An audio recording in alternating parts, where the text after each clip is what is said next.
Look like that. You look like you for. All right, welcome. Straight up, no chaser. You are here. Today is the day. I am your host, Pastor Nick, and my awesome wife. Hi, I'm Dr. Rhonda Travitt. We are coming at you, coming to you, coming for you today. And today we're going to hit y'all with a part two.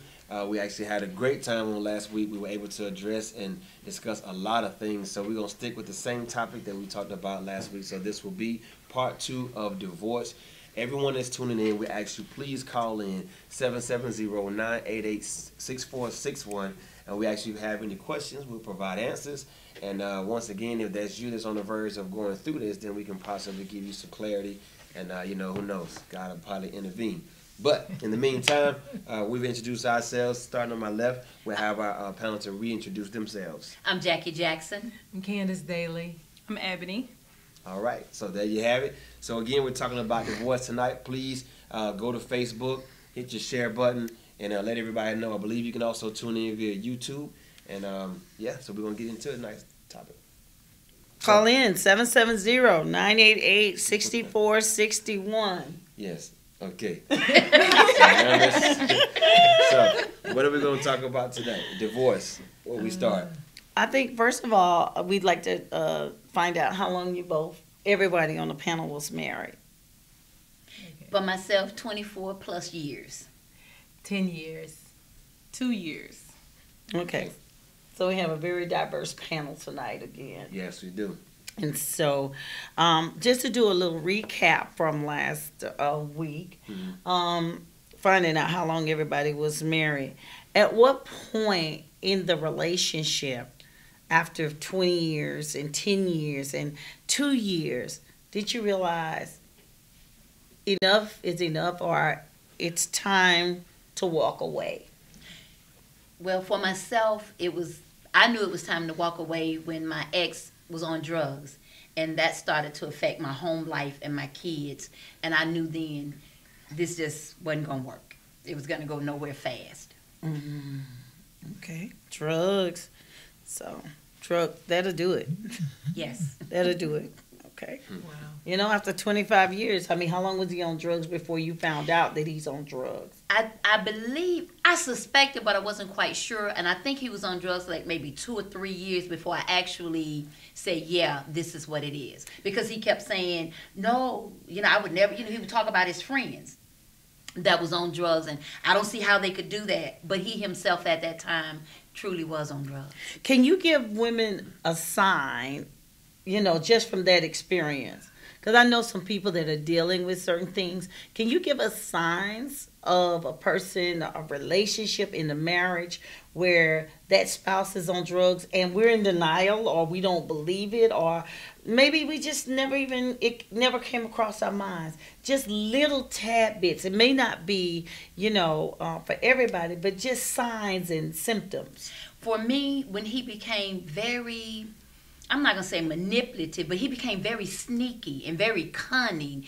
And because he had to always stay like maybe a step or two ahead of me, because he was stealing. He was taking the bill money. He was lying about things. And he knew how to do stuff that I just never thought about to get money. I would go to work and he would come back home and take things out of the house and sell it. And I'm thinking he's at work, but he wasn't. And then I'm missing things. And I'm saying, well, what happened to this or what happened to that? And, it didn't matter. Whatever it was, he would sell my dishes if they were in a box. Anything that was boxed up that was new or looked new, he would sell it. And so I started to miss things. And like I said, he became so cunning, and for him that was just like out of the ordinary for him to be so cunning. And he lied.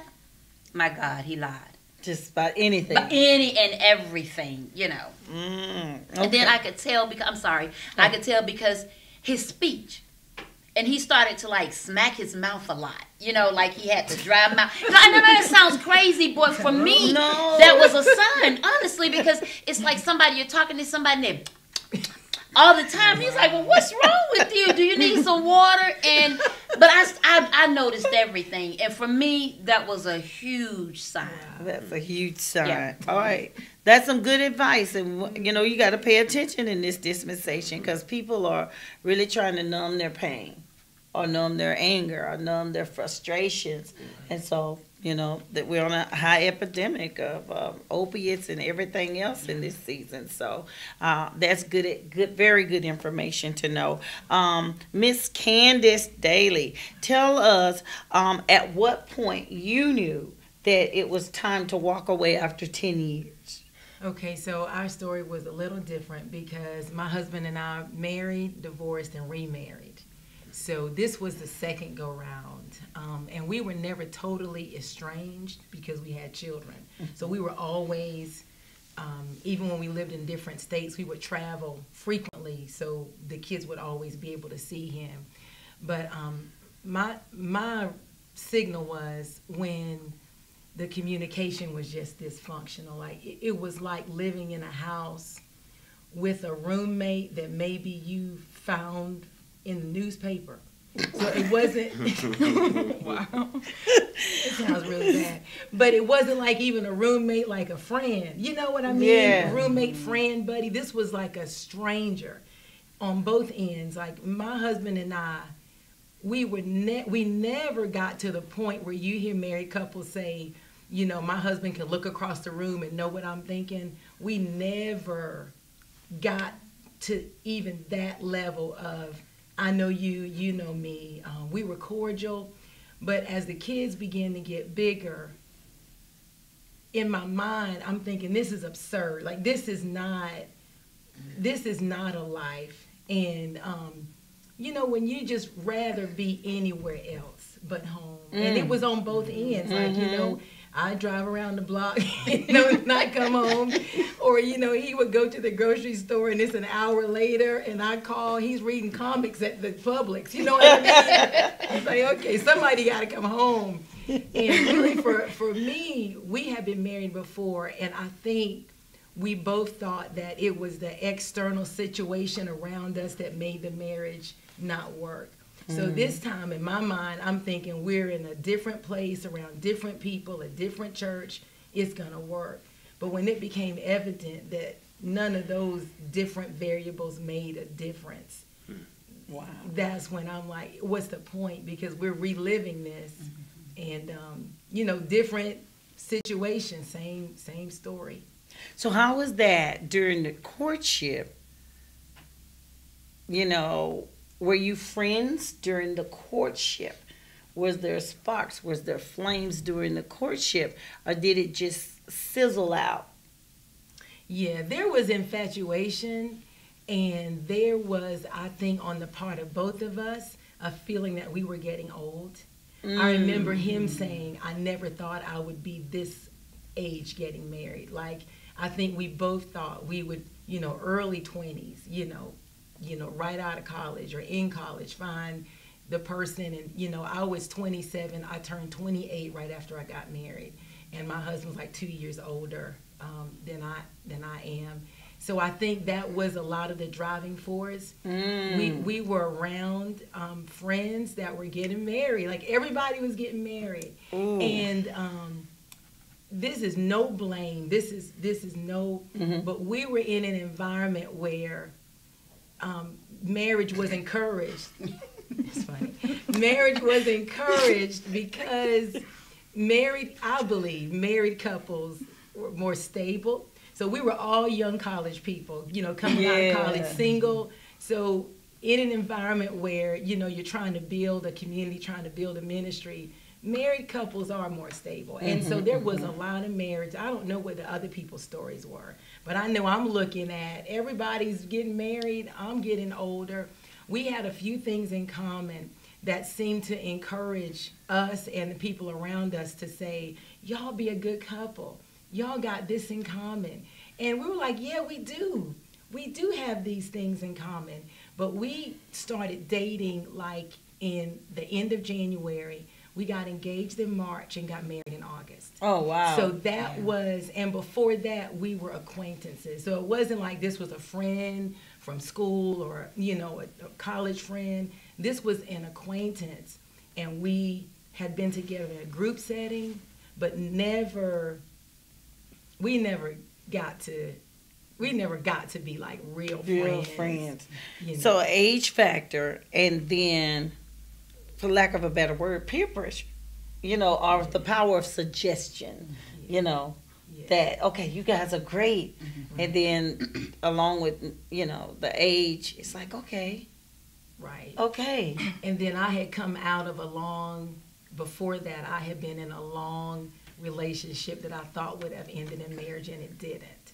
And so I'm like, I don't have another 6 years. Give it. You know what I'm saying? So that's a good point, because so many people want to get married quickly because of their age. Yeah. Well, I'm running out of time. And then they run into hell. Yep. For lack of a better word. They run into the disaster and what is just too much because of age. That's a good point. You're the youngest one. I am. So, and you had 2 years. Yes. So you didn't stay 10. You didn't stay 20. Right. Because you're in your 20s. Okay. So tell us, what was the point that you knew that it was time to walk away? The point for me was when I found out that he had sex with my sister. Your sister? Yes. Okay. Yes. And I tried to stay, but even after that, it's like nothing changed. It's like he just wouldn't change and wanted me to get over that fast. And I just couldn't do it. I couldn't get over it. And it wasn't just my sister, I believe. The infidelity continued. I remember coming home, going away for a vacation for like 2 or 3 days and coming back home and there was a condom on the table. And I was like, oh, we just real bold now. So it's time for me. I just was numb at that point when I saw that. I was like, I got to know who I am and I'm better than this. So was there remorse? Was there remorse once that it was realized that you found out about the sister, and on both parties, because that's a lot. 2 years in, could that have been going on all the time? Oh, I believe so. Wow. That's the hardest thing for me because we were together 4 years before we got married. Wow. So it was like y'all been doing this, and he claimed to me it wasn't remorse because when I confronted him about it the day I found out, he was like, the first thing out of his mouth was it wasn't a lot. And I was like beating him up, literally, like it shouldn't have been at all. Like, what do you mean it wasn't a lot? And then you still can look me in my face. It wasn't like we weren't together. We were always together. So I beat myself up for a while and still sometimes because I'm like, we were always together, always up under each other. And you could look me in my face the next day after doing what you did. That's what amazes me for both of them. Both of them. So all of you guys were friends. You and your sister were close. In a sense, it's like we were, but then when I look back, it was like to her, I was the other woman because she was having sex with him too. Wow. So, but you and your sister's relationship, were you close prior to that? Or did you ever have a relationship? Because it's something detached, I feel, about a person that can sleep with your sister's husband. But that's why I always say, be very careful who you bring in your home. Whether it's, a girlfriend or family member, it's you have to be very careful. Another man, a brother, and there's problems or little things that you think are not, big things. But if that person sees those things, then they'll try to minister to those things. Yeah, our relationship was always a little rocky because I'm 4 years older than her. So, and she's the youngest, so it was like, and we're the only girls out of 4 boys.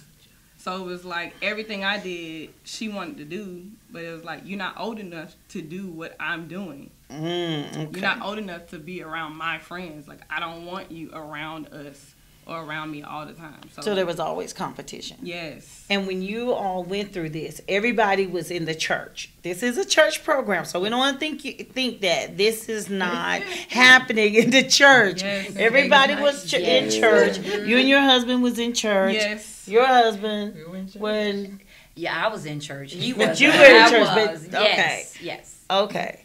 So, wow. That's